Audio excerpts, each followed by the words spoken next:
Breaking news now. Russia's President Putin has been sworn in as the new ICC president.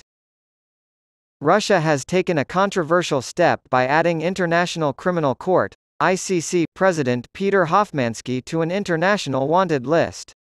Prior to this, the aforementioned organization had issued a directive to capture President Putin via letter. Polish monarch Peter Józef Hofmansky, Bunyi Pemberitawan di database Kementarian Dalam Negeri Rusia, Kutip dari AFP, Kamis, the 27th of September 2023, berdasarkan Pasal KUHP Federasi Rusia.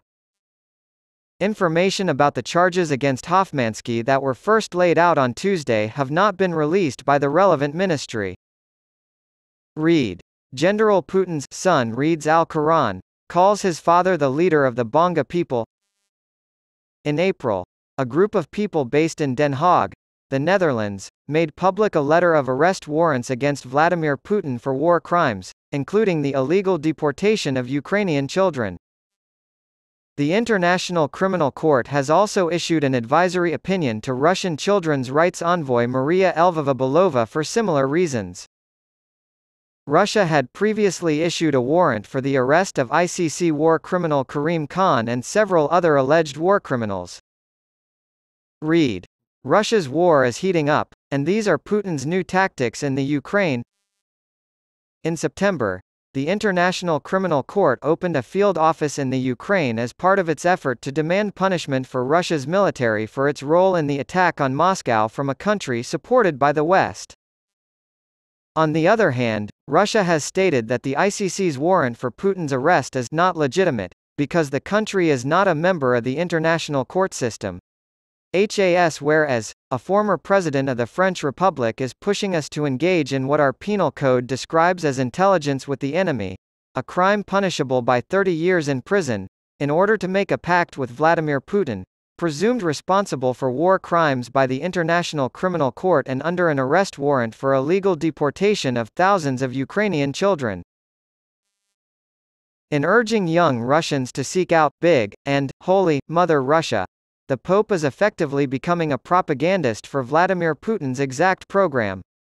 While the current head of the French extreme right, a former and potential future candidate for the highest office, calls for the reality principle, to get closer to the Russian president so as not to aggravate the war, and because Russia is not going to move.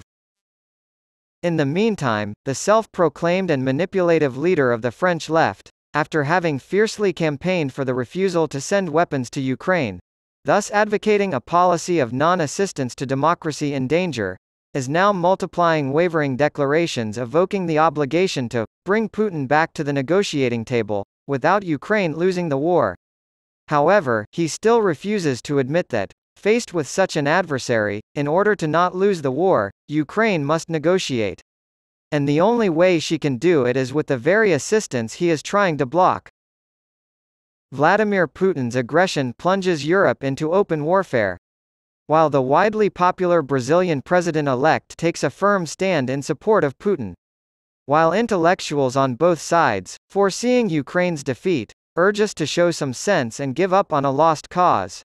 They claim that their defeat is assured because Donald Trump will be elected President of the United States in 2024. While journalists keep speculating that, by winter, the majority of the public will be weary of hearing about Ukraine and will be opposed to supporting the country. Nonetheless, Moscow and its scared or economically interested lackeys are masterfully orchestrating a sinister little defeatist music that risks becoming panicked vociferations capable of drowning out all expressions of reason and just resistance and panicking opinions until they make them work in step with Great Russia. Also, subscriber-only content available here. Ukraine's hidden military casualties point to a massacre on a massive scale.